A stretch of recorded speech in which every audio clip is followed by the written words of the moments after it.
Domingo da Solenidade de Pentecostes, 19 de maio de 2024. Sejam muito bem-vindos a este dia importantíssimo. O nosso abraço, acompanhado de uma bênção especial, vai para os nossos aniversariantes ouvintes: Marcos Vinícius, de Natal, Rio Grande do Norte; Jaqueline Nogueira, de Teresina, no Piauí; Lissandra Bárbara do Carmo, de Vila Velha, Espírito Santo; 12 anos de matrimônio de Evelyn e Júnior, eles são de Lagoa da Prata, Minas Gerais; Alexandre Martori, de Franca, São Paulo. E também um abraço super especial, acompanhado, é claro, de muita solidariedade a todas as vítimas das enchentes do Rio Grande do Sul. Temos muitos ouvintes também do Rio Grande do Sul. A nossa estima aqui na paróquia, nós fizemos uma campanha, enviamos mais de uma carreta para ajudar, colaborar, além, é claro, de uma ajuda financeira também ao nosso papel. Quero inclusive agradecer todos aqueles que de uma forma ou de outra colaboraram para que essa ajuda chegasse ao Rio Grande do Sul. Deus abençoe a todos. Este podcast é um oferecimento de Julieste Logística, há mais de uma década transportando. 27 32 28 05 86. Santo Agostinho dizia o seguinte, abre aspas: respirai em mim, ó Espírito Santo, para que seja santo o meu pensar. Impeli-me, ó Espírito Santo, para que seja santo o meu agir. Atraí-me, ó Espírito Santo, para que eu ame o que é santo. Fortalecei-me, ó Espírito Santo, para que eu proteja o que é santo. Protegei-me, ó Espírito Santo, para que jamais eu perca o que é santo. Fecha aspas.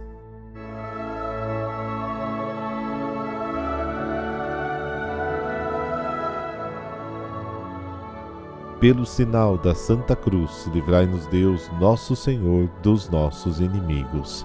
Deus eterno e todo-poderoso, quisestes que o mistério pascal se completasse durante 50 dias, até a vinda do Espírito Santo. Fazei que todas as nações dispersas pela terra, na diversidade de suas línguas, se unam no louvor do vosso nome. Amém.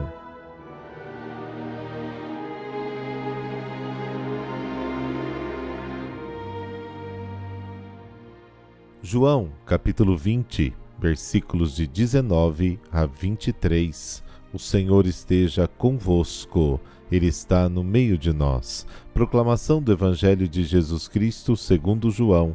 Glória a vós, Senhor. Ao anoitecer daquele dia, o primeiro da semana, estando fechadas por medo dos judeus as portas do lugar onde os discípulos se encontravam, Jesus entrou e, pondo-se no meio deles, disse: a paz esteja convosco. Depois dessas palavras, mostrou-lhes as mãos e o lado. Então os discípulos se alegraram por verem o Senhor. Novamente Jesus disse: a paz esteja convosco. Como o Pai me enviou, também eu vos envio. E depois de ter dito isso, soprou sobre eles e disse: recebei o Espírito Santo. A quem perdoardes os pecados, eles lhes serão perdoados. A quem não os perdoardes, eles lhes serão retidos. Palavra da salvação. Glória a vós, Senhor.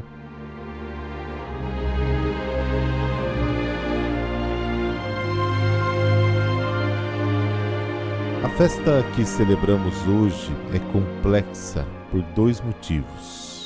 Pela primeira razão, o retorno à homilia do Papa Francisco. Na vida de fé dos fiéis, o Espírito Santo é muitas vezes um perfeito estranho. Sempre foi assim se pensarmos naquela passagem dos Atos do capítulo 19, onde Paulo encontra alguns discípulos em Éfeso que acreditaram em Jesus e lhe faz esta pergunta: vocês receberam o Espírito Santo quando chegaram à fé? E eles, depois de permanecerem um pouco surpresos, responderam: nem ouvimos falar que existe um Espírito Santo. Eles acreditavam em Jesus, eram bons discípulos, mas nem tinham ouvido falar que o Espírito Santo existia. A maioria dos cristãos sabe pouco ou quase nada sobre o Espírito Santo, tanto que pode adotar a resposta dos discípulos de Éfeso a Paulo: não ouvimos que existe um Espírito Santo. E se perguntarmos a muitas pessoas boas quem é o Espírito Santo para você e o que ele faz e onde está o Espírito Santo, talvez a única resposta será que ele é a terceira pessoa da Santíssima Trindade, exatamente como aprendemos no Catecismo. Claro, eles sabem que o Pai criou o mundo porque a criação é atribuída ao Pai, e sabem também que o Filho é Jesus, que nos redimiu e deu a vida. Quanto ao Espírito Santo, sabem que é a terceira pessoa da Trindade, mas se lhe perguntarem o que ele faz, respondem que ele está aí. E é assim que os nossos cristãos falam. O Espírito Santo é quem conduz, abre as portas e te envia para dar testemunho de Jesus. O Espírito Santo é quem está em nós e nos ensina a olhar para o Pai e dizer-lhe: Pai. E assim ele nos liberta desta condição de órfãos para a qual o Espírito do mundo quer nos levar sempre. Por todas essas razões, o Espírito Santo é o protagonista da Igreja viva. É ele quem atua na Igreja. A esta dificuldade de classificar tudo na fé se acrescenta o fato de que mesmo quem o conhece não deixa que o Espírito nos empurre e não o deixa mover, superando aquela dimensão típica dos cristãos de poltrona ou dos cristãos não virtuosos, que são apenas virtuais. Dom Tonino Belo, numa das suas homilias, nos faz compreender bem a força do Paráclito. Ele dizia assim: o Espírito Santo nos chama à novidade, nos convida à mudança, nos estimula a recriar-nos. Estamos muito apegados às nossas seguranças e às tentações gratificantes do passado. O Espírito Santo, por outro lado, nos chama a sair do sedentarismo confortável dos nossos estacionamentos, para pegar a estrada e sofrer os seus perigos. O Espírito Santo nos exorta a aceitar o pluralismo, a realizar a multiplicidade, a rejeitar o fundamentalismo, a alegria de vislumbrar que Ele, Jesus, o Espírito, unifica e reúne as riquezas da diversidade. O Catecismo da Igreja vem em nosso auxílio porque utiliza uma imagem muito bonita. Se você entrar numa catedral de manhã cedo, o que você vê? Janelas incolores e sem esplendor, mas se você esperar pacientemente que o sol nasça, ficará maravilhado com as janelas brilhando com todo o seu fogo. Cada janela de vidro terá sua cor particular, cada uma terá seu esplendor inconfundível e maravilhoso. Nós somos esses vitrais, o sol de que necessitamos para adquirir a nossa verdadeira natureza e para alcançar o pleno sucesso da nossa pessoa é o Espírito Santo, que sempre se dá a nós para nos iluminar. A nossa tarefa está em nos tornarmos transparentes a esta graça, em superar a nossa opacidade, para que ela não seja mais um obstáculo à luz divina.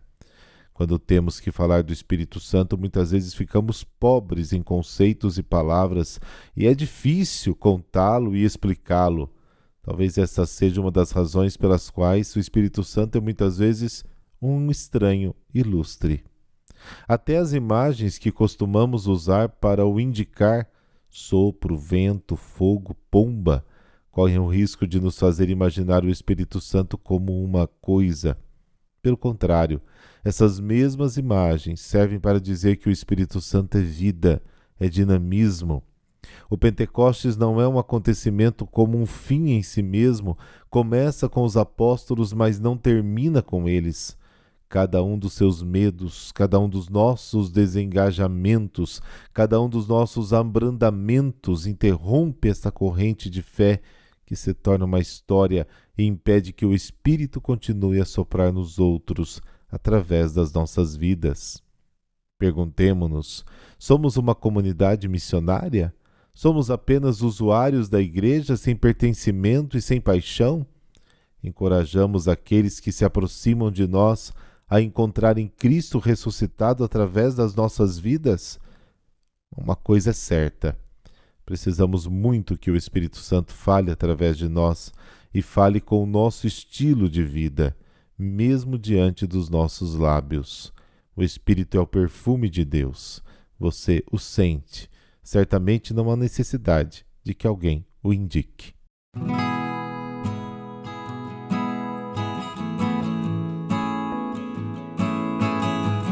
E hoje a igreja celebra São Pedro Celestino. Pedro Anghileri de Morrone nasceu uma família de camponeses na Itália em 1215.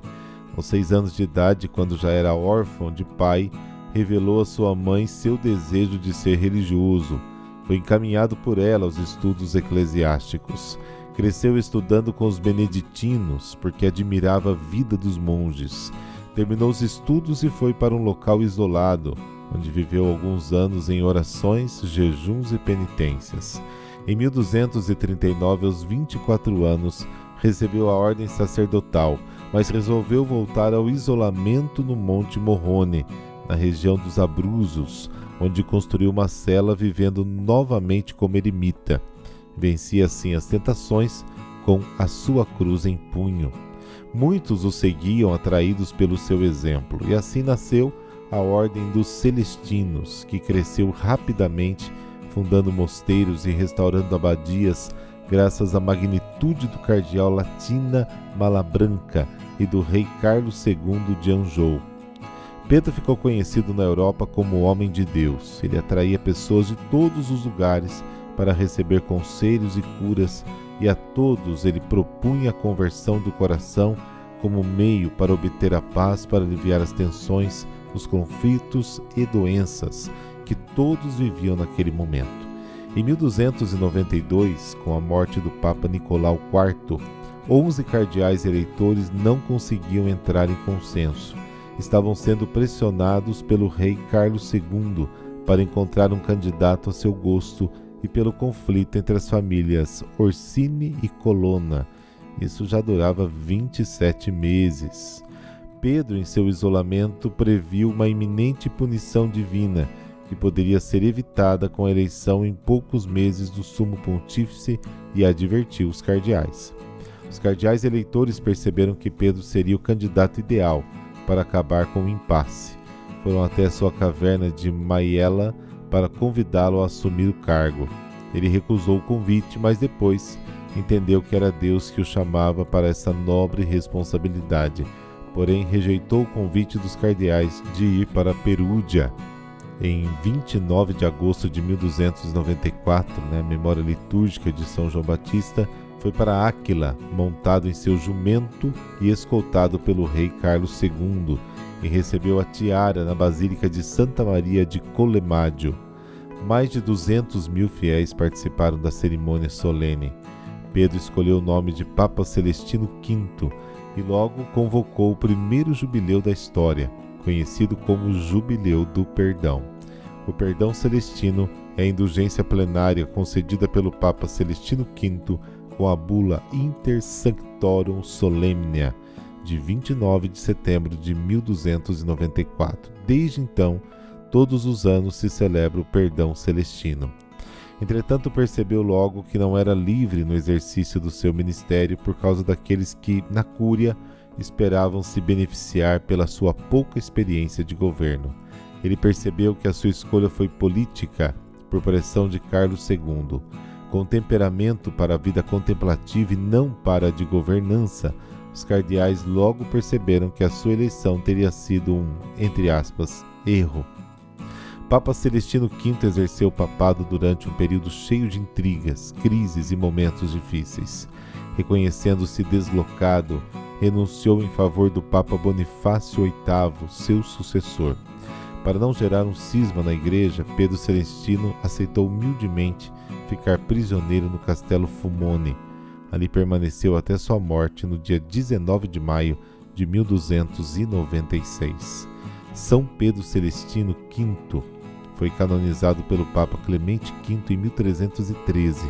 Seus restos mortais estão na Basílica de Santa Maria de Colemádio, em Áquila, que recebe muitos peregrinos. Entre os mais ilustres, se destaca aí Bento XVI, que em 2009 ali deixou o palio recebido no início do seu pontificado.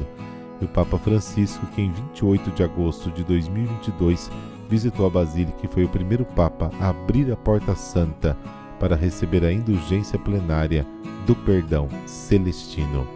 Oremos.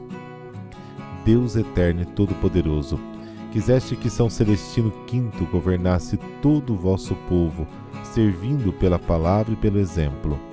Guardai, por suas preces, os pastores de vossa igreja e as ovelhas a eles confiadas, guiando-os no caminho da salvação.